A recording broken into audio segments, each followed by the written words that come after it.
नमस्कार बच्चों। आज मैं कक्षा तृतीय को पाठ 6 पढ़ाने जा रही हूँ। कक्षा तृतीय को पाठ का नाम है माँ की शिक्षा। पाठ प्रवेश। हम सभी जानते हैं कि शिक्षा का जीवन में बहुत महत्व है। एक शिक्षित व्यक्ति ही दूसरे अशिक्षित व्यक्ति में अंतर जान सकता है। हम पढ़ लिख कर ही अपने जीवन को बदल सकते हैं। प्रस्तुत कहानी में यही बताया गया है। एक समय की बात है, एक गांव में निशांत नाम का एक बालक रहता था। वह हर समय शैतानी करता रहता था।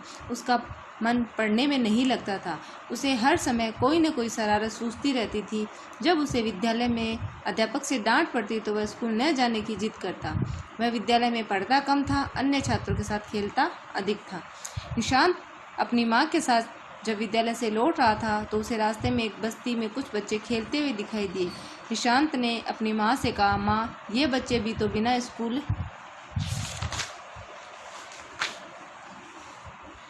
स्कूल गए ही बड़े हुए हैं, फिर आप मुझे विद्यालय क्यों नहीं भेजती हो? माँ ने निशांत की बात सुनी पर कोई जवाब नहीं दिया। माँ अगले दिन निशांत को पार्क में लेके गई। उसे बाहर उगी हुई घास दिखाई और उससे पूछा, बताओ बेटा, इन्हें किसने उगाया है? निशांत ने उत्तर दिया, माँ, घास तो बारिश के पानी से अपने आप उग जाती है। माँ ने फिर घर में लगे सूरजमुखी के पौधों पर लगे फूलों को दिखाया और फिर पूछा, बताओ ये फूल कैसे हैं? निशांत ने उत्तर दिया, माँ, ये फूल तो बहुत सुंदर है, क्योंकि आप इनमें नियम से खाद पानी देती है, इनकी देखभाल करती है, इसलिए ये सुंदर है। अच्छा बेटा, तुम्हें घास पसंद है या ये फूल? माँ ने पूछा। निशांत ने उत्तर दिया, फूल। माँ ने निशांत को समझाया, बेटा, हमारा जीवन भी इन फूलों की तरह है। जिस प्रकार एक अच्छे फूल को देखभाल की ज़रूरत होती है, वैसे ही एक अच्छा जीवन जीने के लिए हमें अच्छी शिक्षा के साथ साथ कड़ा परिश्रम भी करना पड़ता है। तुम्हें आगे चलकर पता चलेगा कि तुम्हें और उन बस्ती वाले बच्चों में क्या फ़र्क है।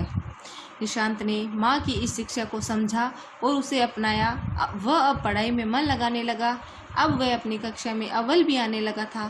साथ ही वह स्कूल नहीं जाने वाले बस्ती के बच्चों को भी पढ़ने के लिए प्रेरित करने लगा। इस कहानी से हमें क्या सीख मिलती है?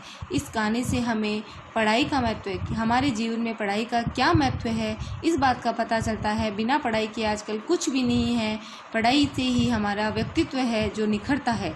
और हमें हमेशा समझदारी और आत्मविश्वास से काम लेना चाहिए। अगर हमारे मन में आत्मविश्वास है, हमें खुद पर विश्वास होना चाहिए कि हम ये कार्य कर सकते हैं, तो हम उसमें अवश्य ही सफल होंगे। धन्यवाद।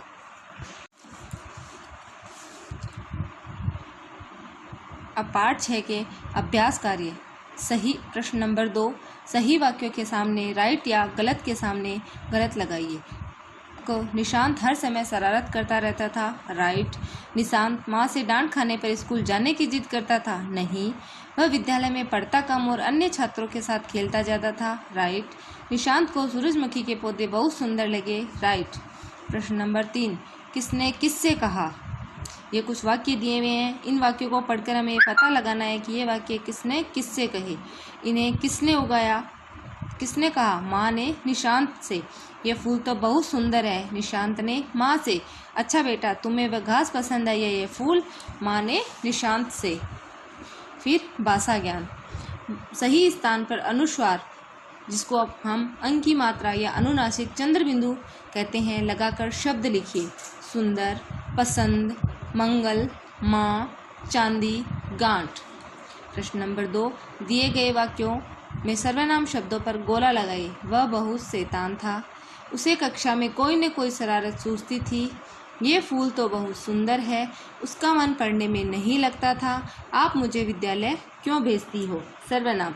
अब सर्वनाम किसे कहते हैं? जो शब्द संज्ञा व सर्वनाम की विशेषता, जो शब्द संज्ञा शब्दों की विशेषता बताता है, उन्हें सर्वनाम कहते हैं। जैसे राम बहुत शैतान था। राम की जगह क्या आ गया? वह बहुत शैतान है। तो ये शब्द संज्ञा शब्द की विशेषता बताता है, इसीलिए ये सर्वनाम है। प्रश्न नंबर 3, वाक्य बनाइए। यहाँ कुछ शब्द दिए हुए हैं, इनसे हमें वाक्य बनाने हैं। शिक्षा। हमारे जीवन में शिक्षा का बहुत महत्व है। अध्यापक। कक्षा में निशांत को अध्यापक से डांट पड़ती थी।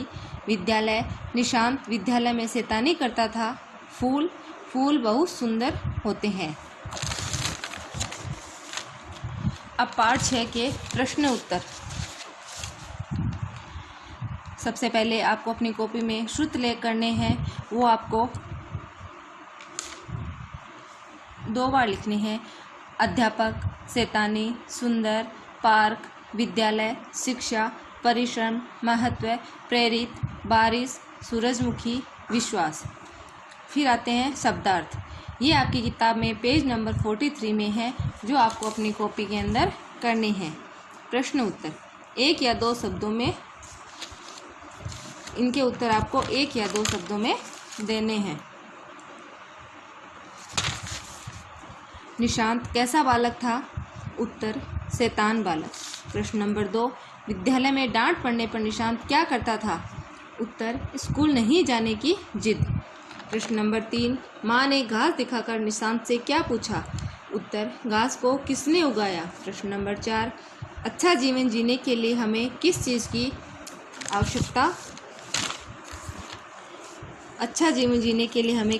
की आवश्यकता होती है? अच्छी शिक्षा और कड़े परिश्रम की। प्रश्न उत्तर। प्रश्न नंबर 1, बस्ती के बच्चों को देखकर निशांत ने अपनी माँ से क्या कहा?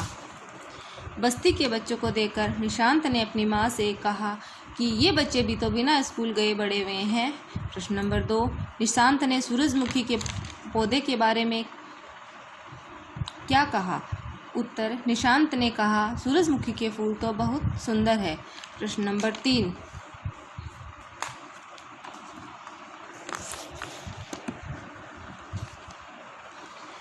माँ ने सूरजमुखी के पौधे और घास की तुलना किससे की? उत्तर माँ ने सूरजमुखी के पौधे और घास की तुलना हमारे जीवन से की है। प्रश्न नंबर 4, प्रस्तुत कहानी से हमें क्या शिक्षा मिलती है? उत्तर प्रस्तुत कहानी से हमें ये शिक्षा मिलती है कि हमारे जीवन में शिक्षा का बहुत महत्व है। ये कार्य आपको अपनी हिंदी की कॉपी के अंदर करना है, एकदम सुंदर से अच्छे से कार्य करना है। धन्यवाद।